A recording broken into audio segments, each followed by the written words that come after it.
Welcome to GS college of commerce Wardha. मैं assistant professor Amol Patil e learning platform पर आपका स्वागत करता हूँ। जैसे कि हमने देखा है पिछले लेक्चर में हमने क्या किए, फाइनल अकाउंट के कंपनी का फाइनल अकाउंट के प्रोफार्मा में डिस्कस किया।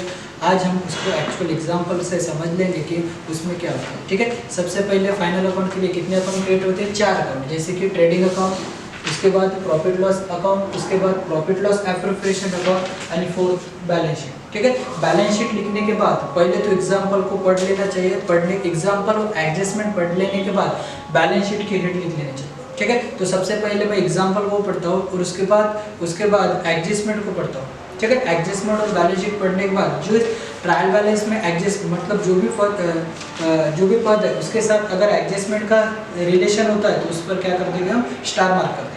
ओके, चलो फिर एग्जांपल को देखते हैं। तो एग्जांपल में बोला है, इस एग्जांपल की प्रिंट आपको लिंक के नीचे दिए जाएंगे, एग्जांपल जो भी हम ले रहे हैं उसका। ठीक है, जो following is the trial balance of Neelam company limited. The company has 40,000 shares of ₹100 each as on authorised capital. ठीक है, कंपनी का ऑथराइज्ड कैपिटल कितना है बोलते हैं तो 40,000 शेयर्स में डिवाइड किया गया और एक शेयर की वैल्यू ₹100 है। ठीक है, तो सबसे पहले हम वही लिखते क्या, शेयर कैपिटल में पहला ग्रुप आता है शेयर कैपिटल, उसके बाद ऑथराइज्ड शेयर कैपिटल। टोटल कितना कैपिटल है तो टोटल कैपिटल है 40,000 shares, 40,000 shares of ₹100 each, of ₹100 each. Total कितने हो गए,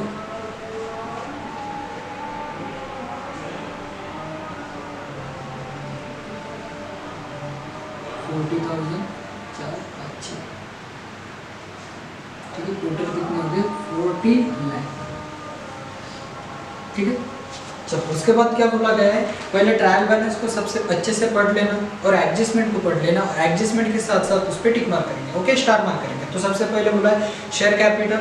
ठीक है, call in arrears, reserve fund, building, fixed deposit, wages, machinery, furniture, purchase and sales, salary, debtors and creditors, bills receivable and payable, director fees, return, freight, opening stock, interim dividend, audit fees, loose tools, preliminary expenses, manufacturing expenses, debentures, interest on debentures, P and L appropriation account, investment in securities, इसके बाद goodwill, insurance and taxes, उसके बाद printing and stationery and bank balance. ठीक है, ये हमको क्या दी थी पहले, ट्रायल बैलेंस। उसके साथ हम एडजस्टमेंट को पढ़ेंगे और जो भी ट्रायल बैलेंस में पद है उससे क्या करेंगे, रिलेट करेंगे। ठीक है, स्टार मार्क करेंगे।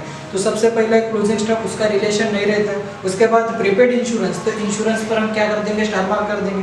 ठीक है, depreciation, building and furniture, building and furniture पर हम स्टार मार्क कर देंगे। स्टार मार्क करने का मतलब ये होता है कि वो जो भी पद हम लिखने वाले उसको इनर कॉलम में लिखना। ठीक है, क्योंकि एडजस्टमेंट है उसका मतलब कुछ ना कुछ यहाँ पर इफेक्ट होता है, तो उसको इनर कॉलम में लिखने के लिए हम वहाँ पर स्टार मार्क करते हैं। ठीक है, उसके बाद बोला गया है कि राइट ऑफ प्रिलिमिनरी एक्सपेंसेस, उसको भी स्टार मार्क करेंगे। उसके बाद डायरेक्टर फीस, डायरेक्टर ने क्या किया है, डिविडेंड को स्टार मार्क करेंगे।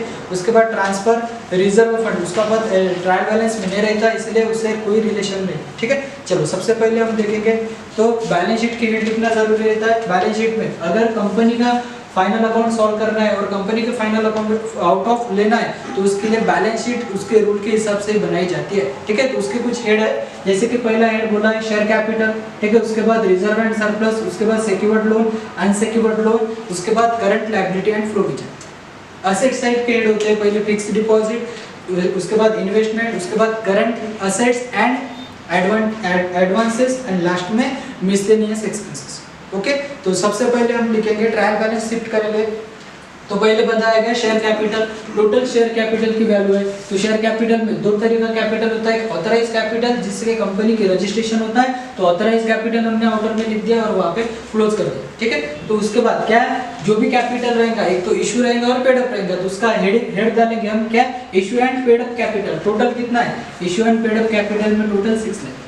ठीक है, नेक्स्ट उसके बाद दिया है calls in arrears. Calls in arrears क्या होता है, कैपिटल में से लेस होता है इसलिए कॉल्स इन अरियर्स। ठीक, कितना है कॉल्स इन अरियर्स, 3,200। टोटल कितने हो गए, 008। ओके, तो ये 6, 5, 6,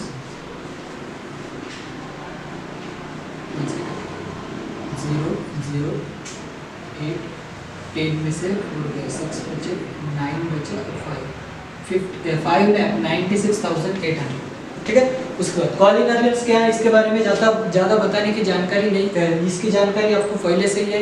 इस क्या होता है कॉल इन अर्नियर्स, तो जो भी का हम शेयर्स इशू करते हैं, ठीक है, उसके बाद जो भी शेयर होल्डर हमें पैसे नहीं देते उसको हम कॉल इन अर्नियर्स कहते हैं, और वो कैपिटल का पार्ट होता है, इसीलिए मिले नहीं, इसलिए उसको क्या कर देते हैं, हम लिस्ट कर देते हैं। ठीक है। उसके बाद क्या रिजर्व फंड, रिजर्व फंड में हम लिख दिया कितना 50,000। ठीक है। रिजर्व फंड है 5 लाख, रिजर्व फंड कितना है 5। ओके। उसके बाद है बिल्डिंग, बिल्डिंग की वैल्यू है टोटल 3,60,000, बिल्डिंग को लिख दिया। असेट साइड में कौन सी असेट्स है, फिक्स असेट्स।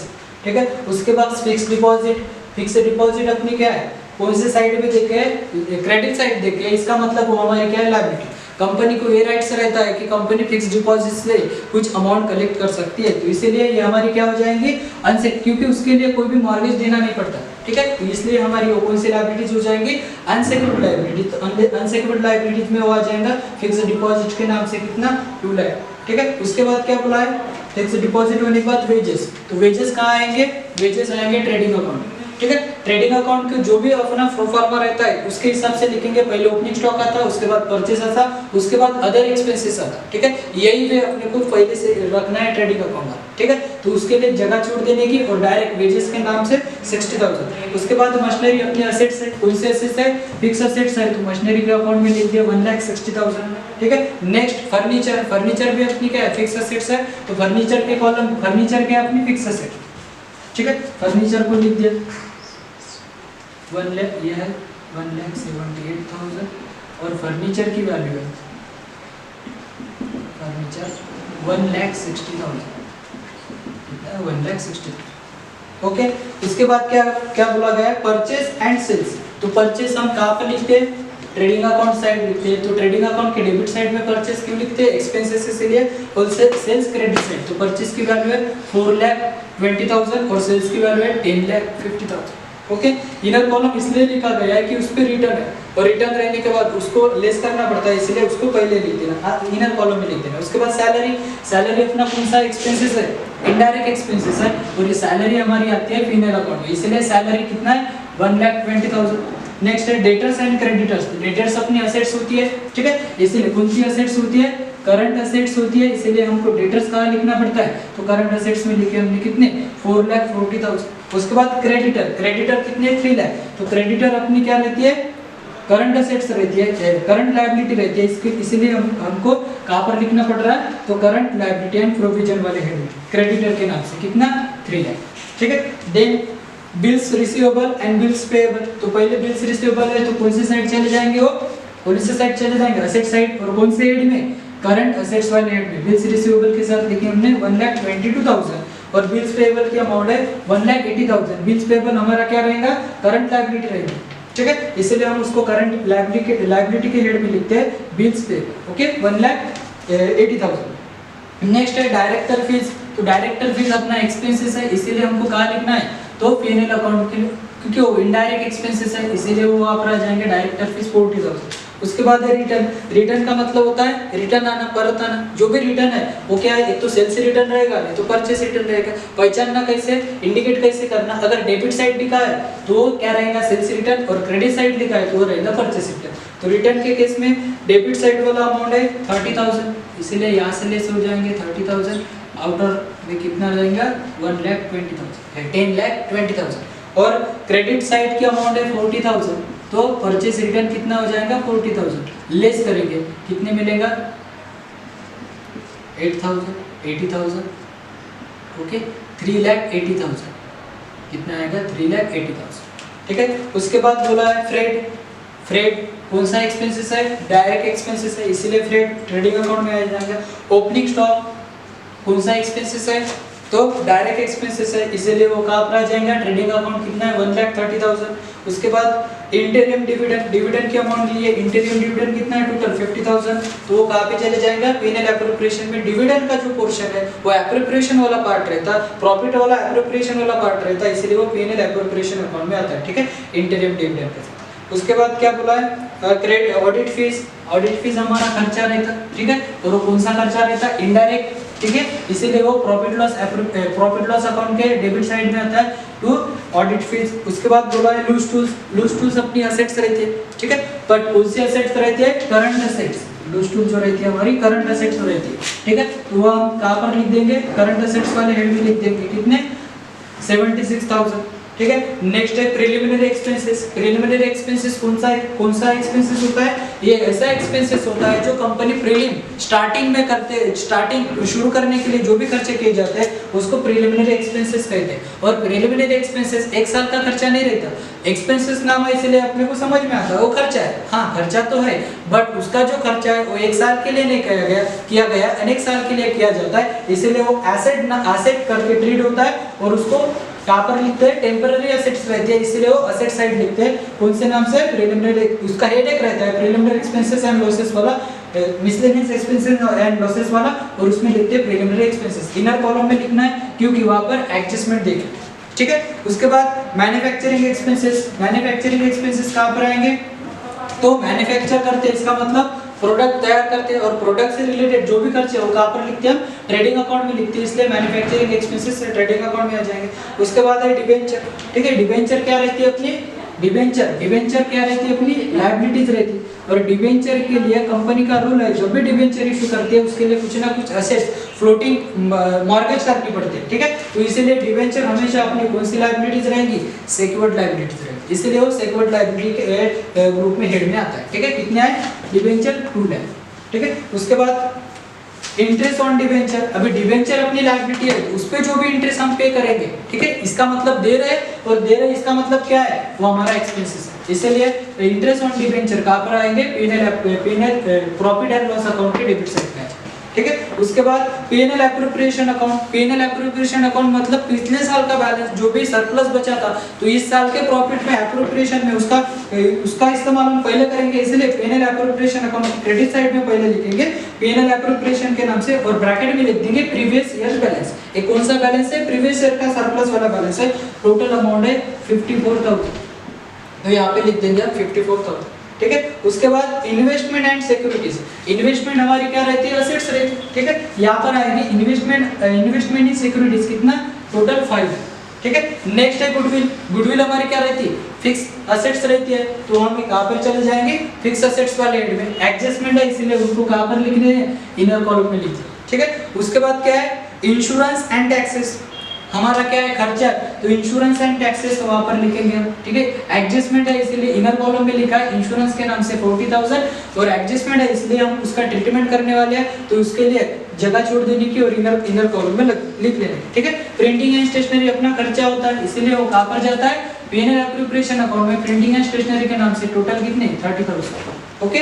नेक्स्ट है बैंक बैलेंस, ठीक है, जो भी बैंक में हमारा पैसा बचता है वो हमें क्या रहती है, असेट्स रहती है, और कौन सी असेट्स रहती है, करंट असेट्स क्यों रहती है, क्योंकि उसके पैसे स्थिर नहीं रहते, फिक्स नहीं रहते, वो कम होते ज्यादा होते, इसका मतलब चेंजेस रहता है, इसलिए वो कौन सी असेट्स बन जाती है, हमारी करंट असेट्स बन जाती है, इसलिए बैंक बैलेंस के नाम से कितना है, 24,000, ठीक है। यहाँ पर हमारा टोटल ट्रायल बैलेंस कंप्लीट हो गया। सबसे पहले तो यही करना है कि ट्रायल बैलेंस पूरा का पूरा लिख लेना है, ठीक है। उसके बाद एडजस्टमेंट रीड करने के बाद जो भी हमने इनर कॉलम में लिखे थे वो एडजस्टमेंट के इफेक्ट करने हैं। तो सबसे पहले एडजस्टमेंट है कि क्लोजिंग स्टॉक ₹1,60,000, ठीक है। क्लोजिंग स्टॉक का मीनिंग क्या होता है, क्लोजिंग स्टॉक इसका मतलब बचा हुआ स्टॉक, ठीक है। और स्टॉक से रिलेटेड जो भी एडजस्टमेंट रहती है पहले तो हम कहाँ पर लिखते, ट्रेडिंग अकाउंट में लिखते, इसीलिए यहाँ पर लिखेंगे क्या, बाय क्लोजिंग स्टॉक कितना है, 1,60,000। और हमेशा ध्यान रखना जो भी एडजस्टमेंट रहती है उसके कितने इफेक्ट होते हैं, 2, ठीक है। तो यहाँ पे हमने लिख दिया क्लोजिंग स्टॉक, ये क्या हमारी एसेट्स है क्योंकि इसको बेच के हम पैसे का लेने वाले हैं, और जो भी बेच के पैसे लेंगे इसका मतलब हमारे क्या रहती है, वो एसेट्स रहती है, इसलिए वो कौन से एसेट्स में चले जाएंगे, करंट एसेट्स में चले जाएंगे, 1,60,000 क्लोजिंग स्टॉक, ओके।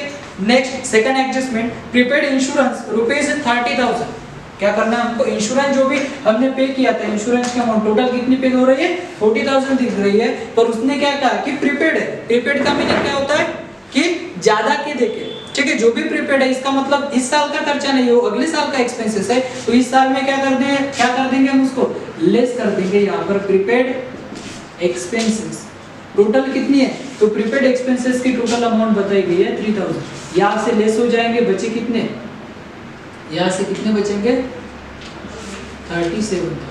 ओके, और ये जो भी प्रीपेड वाला एक्सपेंसेस है इसका इस्तेमाल हम अगले साल करने वाले हैं, तो इस साल के लिए वो क्या बन जाएंगे, हमारी असेट्स बन जाएंगी, इसीलिए हम उसको लिखेंगे असेट साइड प्रीपेड एक्सपेंसेस। कितने आए प्रीपेड एक्सपेंसेस, तो टोटल आ गए 3000। प्रीपेड एक्सपेंसेस आता है 3000। ओके, नेक्स्ट डेप्रिसिएशन लिखना है, बिल्डिंग पर 2% और मशीनरी पे 5%।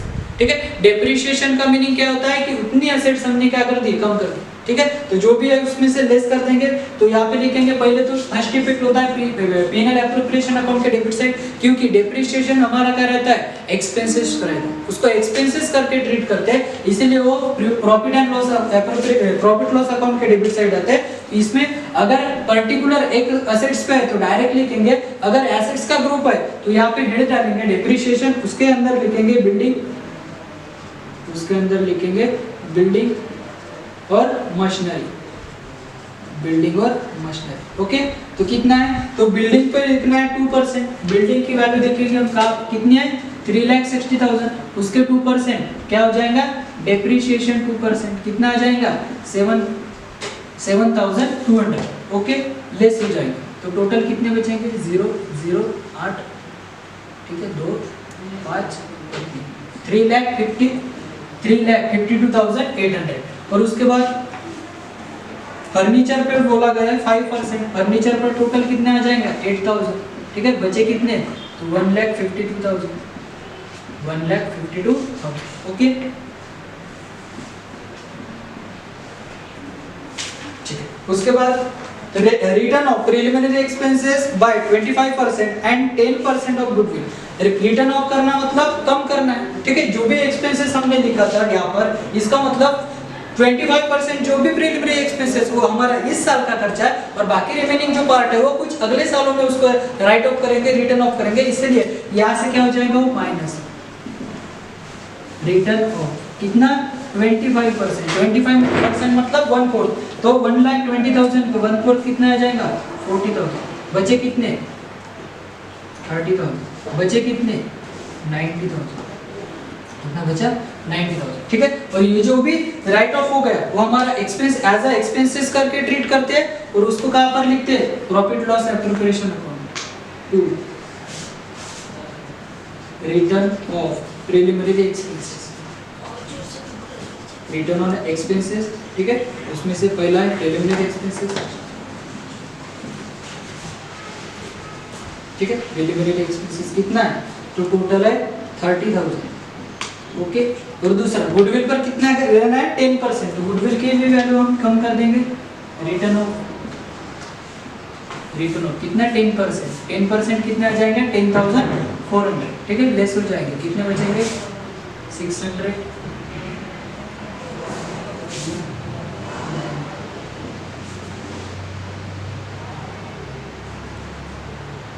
0,0,6 बचे, 3 बचे, 9 बचे, 9,93,600। ओके, उसके बाद प्रिलिमिनरी एक्सपेंसेस वाला हो गया एडजस्टमेंट, लास्ट में है। उसके बाद fifth adjustment, director proposed dividend, total dividend क्या बोला मैंने, टोटल डिविडेंड, डायरेक्टर के टोटल डिविडेंड कितना देना है, तो टोटल डिविडेंड देना है 25%। तो किस डिविडेंड के अमाउंट किस पे लिखेंगे, पेड अप कैपिटल का अमाउंट। ठीक है, तो पेड अप कैपिटल कितना है टोटल 5,56,800, इस पे कितना 25%, जब भी 25% देता है तो क्या करना 1/4। ठीक है, 1/4 कितना आ जाएगा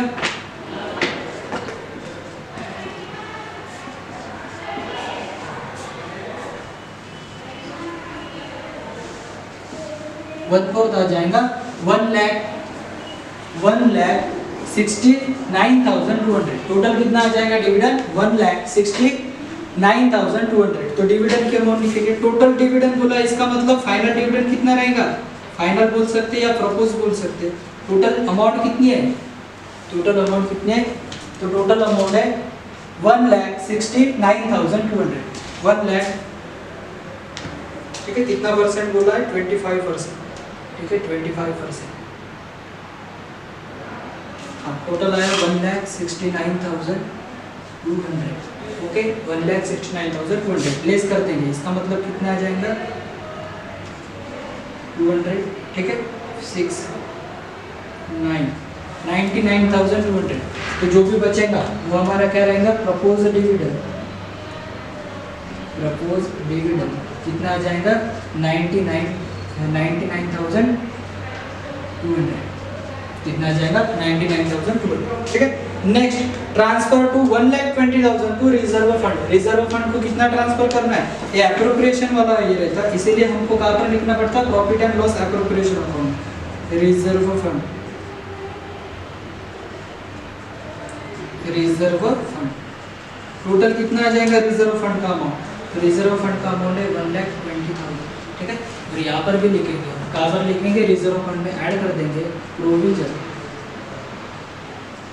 प्रोविजन टोटल कितने, 1,20,000, टोटल है 1,20,000। तो कितने बच जाएंगे वो, 1,70,000, टोटल हो जाएंगे 1,70,000। ओके, तो हमने क्या कर लिया सबसे पहले, तो टोटल जो भी पहले थे ट्रायल बैलेंस शीट कर दी। ट्रायल बैलेंस शीट करने के बाद एडजस्टमेंट क्या कर दिया, हमने एडजस्टमेंट को पढ़ा, और एडजस्टमेंट के जो भी पद है उसको क्या कर दिया हमने, पहले तो क्रॉस चेकिंग कर लिया, ठीक है। उस मतलब जो भी ट्रायल बैलेंस वाले पद थे उसको स्टार मार्क कर दिया, और स्टार मार्क करने के बाद सब पद लिख दिए, ठीक है। इसके बाद लास्ट वाला काम क्या बचता है, तो हमको क्या करना पड़ता है, इसकी टोटल करनी पड़ती है, ग्रॉस प्रॉफिट, नेट प्रॉफिट, और लास्ट में P&L एप्रोप्रिएशन का बैलेंस और बैलेंस शीट की टोटल कर देनी है। अगर बैलेंस शीट की टोटल, सॉरी डिविडेंड की इसकी बैलेंस, इसकी अमाउंट लिखना है, बाकी है कितना 10,400, और ये 72,700, ओके। कितना हो जाएगा, 006, और ये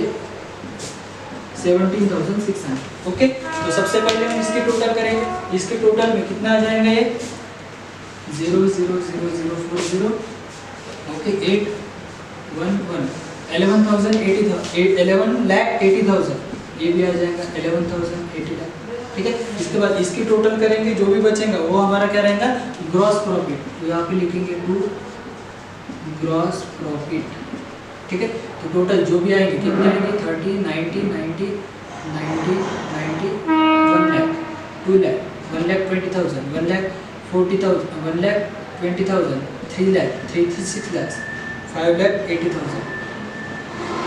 कितना बचेगा, 5,80,000, ठीक है। ये रहेगा ग्रॉस प्रॉफिट। और यहाँ कहाँ चला जाएगा वो, ट्रांसफर टू P&L अकाउंट, ये P&L अकाउंट को जाएगा, ठीक है। यहाँ पे लिखेंगे by gross profit, by gross profit total कितना है, कहाँ से आया, ट्रांसफर टू, ये transfer from trading account, total transfer from trading account, total amount कितनी है, तो टोटल अमाउंट है 5,80,000, ठीक है। देन आफ्टर क्या निकालेंगे हम, नेट प्रॉफिट निकालेंगे, इसकी टोटल करेंगे नेट प्रॉफिट के लिए, नेट प्रॉफिट के लिए। तो यहाँ की टोटल कितनी हो जाएगी, 5,80,000, टोटल कितनी हो जाएंगी, 5,80,000, ओके, ठीक है। और फिर यहाँ की टोटल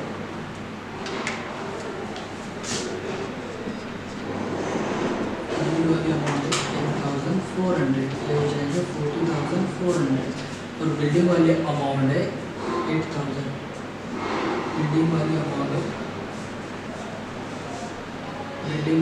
है 7,200, और इसकी अमाउंट है 8,000, ये हो जाएंगे 15,200, 15,200, ओके। यहाँ की टोटल निकालेंगे, क्या निकलेगा हमारे पास, नेट प्रॉफिट, क्या बचेगा, नेट प्रॉफिट, और ये कहाँ पर चला जाएगा, transfer to P&L appropriation account, appropriation account, transfer to P&L appropriation account. यहाँ की टोटल कर देंगे, टोटल करने के बाद जो भी बचेगा कितने आ जाएंगे, टोटल 0, ठीक है। उसके बाद 4, 2, 6, 6, 4, 10, ठीक है। चलो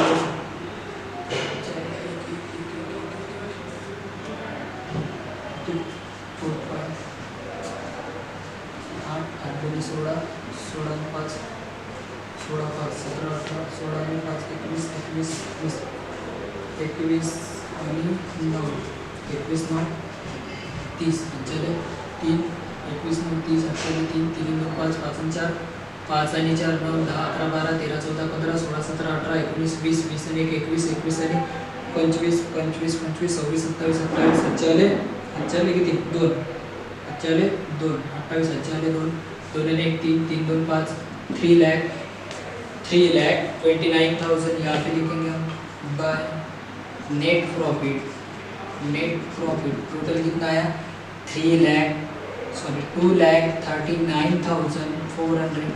देन आफ्टर यहाँ के टोटल निकालेंगे, ठीक है। यहाँ के टोटल कितने आ जाएंगे यहाँ पर 004, ठीक है, 4 और 3 फिर 9 4 13 चला 1 6 3 9 आणि 2,93,400 इकडलं बॅलन्स काढू किती आहे 0,0,2,2,4, ठीक आहे। चला नाही 9 आणि 3 9 आणि 2 10 11 9 आणि 4 12 आणि 9 आणि 4 13 चला 1 10 चला 1 7 8 9 900 अच्छा नाही आहे एक 2, ठीक है। किती आलं 4,200। हे करेल टू बैलेंस, क्या बचेगा टू बैलेंस, और ये बैलेंस कहाँ पर चला जाएगा बैलेंस शीट वाले अकाउंट में, इसीलिए यहाँ पर लिखेंगे प्रॉफिट एंड लॉस अकाउंट। कितना हो जाएगा 4,020। और देन आफ्टर दोनों की टोटल कर देंगे। यहाँ की टोटल करने के बाद अगर टोटल सेम आती है तो एग्जाम्पल सही है, अगर टोटल सेम नहीं आती तो एग्जाम्पल करते हैं, ओके। तो टोटल कर देंगे इसकी 0 0 4 8 14 14 चला 1 4 5 6 6 आणि 8 6 आणि 10 16 16 आणि 10 26 27 28 28 29 30 30 3 1 40 3 चले 3 3 3 9 12 12 12 आणि 5 12 आणि 5 17 17 आणि 22 22 आणि 5 22 आणि 5 27 27 27 27 27 28 29 29 आणि 30 33 33 40 40 42 42 48 48 48 आणि 48 49 48 48, ठीक है। चला 1 चला 1 5 5 1 6 6 1 7 7 7 7 12 12 13 14 15 16 16 17 18 19, यहाँ की टोटल आ गई 21,94,400, ठीक है। टोटल कर लेना साथ में, और यहाँ पे हमारा एग्जाम्पल टाइम, ठीक है। समझ में आया बच्चों, ओके। बाकी का कर देंगे।